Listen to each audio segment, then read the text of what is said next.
whose inscription? Caesar's. Then repay to Caesar what is Caesar's, and to God what is God's. Familiar lines. We're well versed in that. Give to Caesar what is his, give to God what is God's. It reminded me of a fable, a story, maybe just a legend, that somewhere in the archives of the IRS they found a letter. And the letter was sent and simply said, "Dear IRS, you'll find enclosed a cashier's check for $5,000. My conscience has been bothering me, and it's taxes I owe."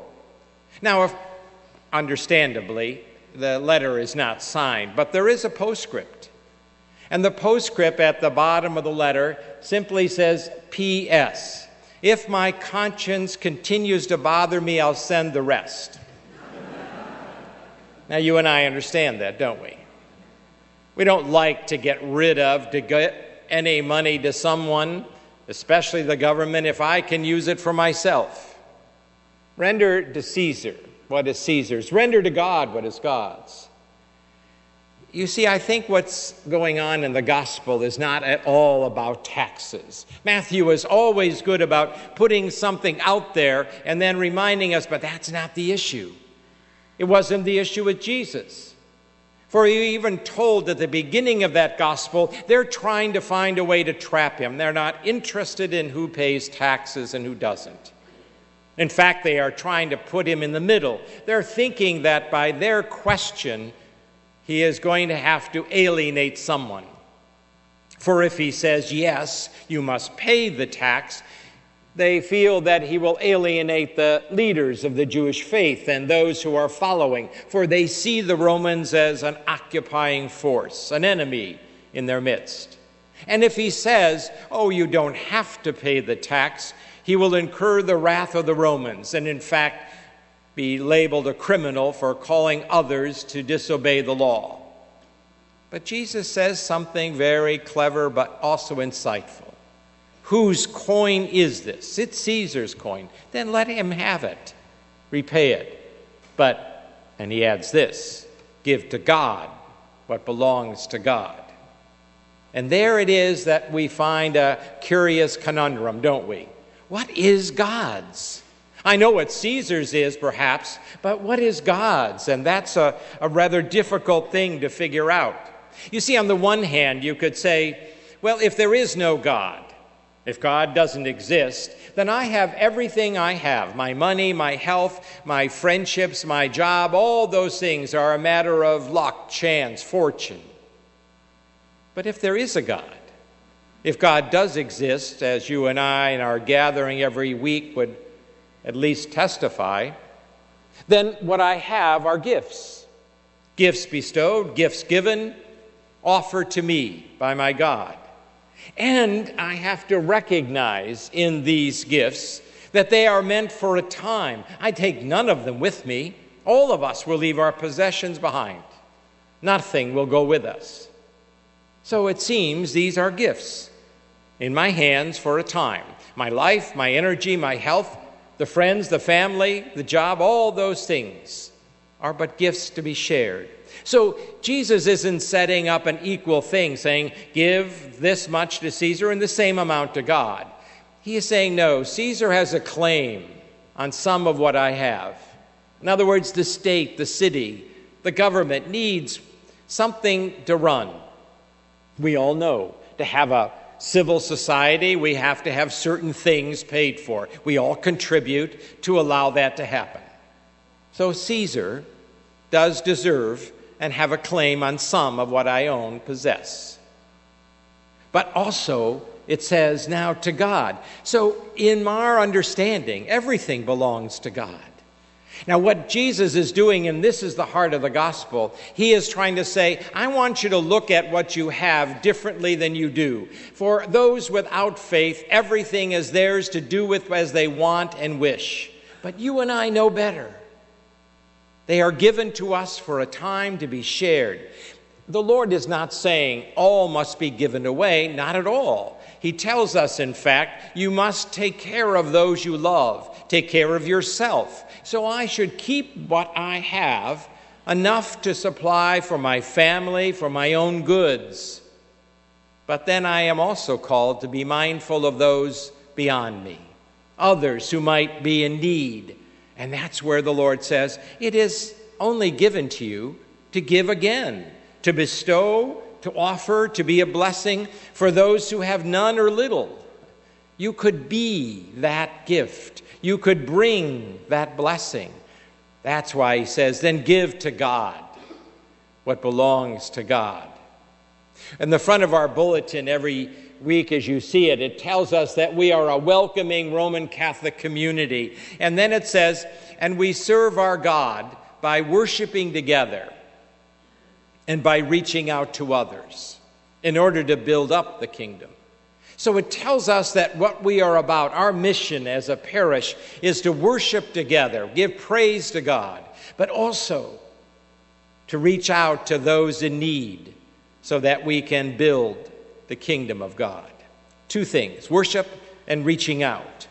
And I think we could not, and we would never be able to do that without your generous support, without you taking seriously this gospel of stewardship, to looking at your hearts, to looking inside of you and saying, what can I share of the blessings I've been giving? What can I give as a gift to another? Every week I am really humbled as I watch many people who come here and help to visit the hundreds of people that are visited in our nursing homes, our assisted livings, and our home settings. Because of their time and their talent, willing to spend their time to visit them, we have hundreds of people who receive communion every week. I am also admiring those who work in our prison ministry. There are prisoners who receive letters each week. There are prisoners who are tutored and taught because others will give their time, their energy. There are other prisoners who are visited and they are given supplies because some of you are chosen to be generous to that ministry and empower it and allow us to continue it. I am also aware that every week we have almost 300 children in our Good Shepherd program. And I know those catechists have spent hours in training, hours of learning how to teach these children, and then more hours, and actually in the atrium, in the setting in which the children are learning. And then the high school students and the other adults who serve as aides, all of them. And through your generosity that supplies a place and materials, help us educate those 300 young children. I'm also aware that many of you, both working and volunteering hours in the Vincent de Paul Society, and by those who donate generously to support it, enable us to do so much. We pick up every day food from different places so that it can be distributed to others in need. I don't remember the figure this year, but I know last year was almost $750,000 in food, just from this parish that takes it to other hunger centers. And then we also have a pantry program in our church in the city, partner, St. Ignatius of Antioch. We feed those, and we feed hundreds of families in the meal program that is done there as well. We could not do that without those many volunteers and with your financial help. And then there are those who do similar at St. Patrick's and Bridge in Ohio City. We have so many generous people, and they help us accomplish the mission that we can do. And none of this could happen unless you took seriously this gospel, that I will be a steward of what you've given me, Lord, doing for my family, caring for myself, but then also offering others. And then I know your generosity is often spontaneous, for sometimes we come to you for a moment of need. We come to you and ask you, as we did just a little while ago, about the hurricane relief, and you were generous with that. And then earlier this summer, we had a sister of charity visit us on our annual appeal, and you responded most generously to her call to help her community, continue to work with the poor in our own country. And then with our Right to Life organization and society who ask you each year to help them with the baby bottles, and we can help fund the pregnancy center that would help life continue. And then, of course, just last week when our youth minister, Mike McLean, invited you to help some of our youth group who wanted to go to the NCYC, the National Conference of Youth Young Catholics in Indianapolis. And many of you took up that challenge. You were always willing to help us continue our mission, and I am grateful. I am grateful, too, because many of you use that other envelope. It calls major repairs and maintenance, and you see, I think, some of that around here. I don't come to you say, I need some money to do this, because you've already been generous to do it. We fixed the track lighting here. We're in a project of doing some more lighting fixing in the parish center. We've done some of the sidewalks, and more of those will be done before winter. We've taken up a number of challenges, painting some things and fixing some things, repairing a refrigerator in the parish center. You know what it's like in your home. Just multiply it by 2. We do that here. But through your generosity, I don't have to ask you. You've already helped us by funding that, and I encourage you to continue to do that. I would also invite you to perhaps consider, if you're not doing it, to become part of our electronic giving. That's how I give to the parish. I find it so much easier, and it's also much more convenient, helpful to our finance council to know what they can plan on for the coming year. That electronic giving, that Faith Direct, is really a very helpful tool for us in the parish. And if you've considered it, I'm grateful. And if you haven't, I'd ask you to look at it. And then I would ask you, too, to, if you can, to continue the level that you've been donating to the church, the parish, or if you're able, to look again at your stewardship. Is this sufficient?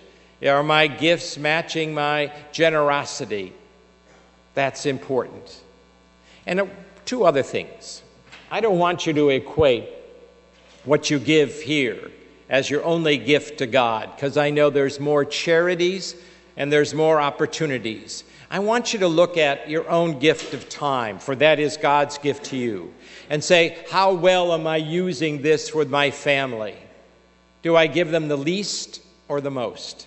Am I really spending time with those who love me? Am I offering them all that I am, or am I bringing someone just dragging in the door? Do they come last on my list, or are they first on those I want to spend time with? Time is a gift. While it is given here and other places, it should also be given to those whom I love, family and friends and neighbors as well. And then what about my talents? They should be shared in a large setting, as in a city or in a parish, in a community, but also in a smaller setting, in a home, in a family, in a neighborhood. Do I even talk to the neighbors next door? Do I even know if they need help? Do I offer my talent and my skill to a relative that might be in need, a simple offering that I could do something, but I withhold it sometimes? And then what about my treasure? Do I enable others to find a way, a path out of poverty, or a way to wholeness because I can help them? You see, it doesn't just end here. That call of charity, that call of stewardship is a lifelong process. There was a gentleman who was going to be retiring, and he was a parishioner here and was involved in one of our ministries, the meal program we have at the Ames Hospice here in Westlake, which is a great program. Our parishioners every month provide a meal there. He so enjoyed it, and he was retiring from his company. He told his co-workers, and they were throwing him a party. He didn't want any gifts. He said, instead, I would like you to donate to St. Ladislaus Ames House Hunger Program or Meal Program. And they did. And we're still able to fund that program because he was generous and thinking, I don't need this. I can share that gift. I would ask you to consider that. Different ways that you can give. Bequests, memorials, to the church and to the parish. So I just want to say on this financial report, it's listed in the center of your bulletin. It's got lots of figures. If you're into bean counting, great for you. I'm more interested that we can accomplish our mission, and you enable that. I ask you to help us continue our mission by your generous giving and your contribution. And know that I am truly grateful, and that all of us on the staff and our council will make sure we're good stewards of the gifts you give.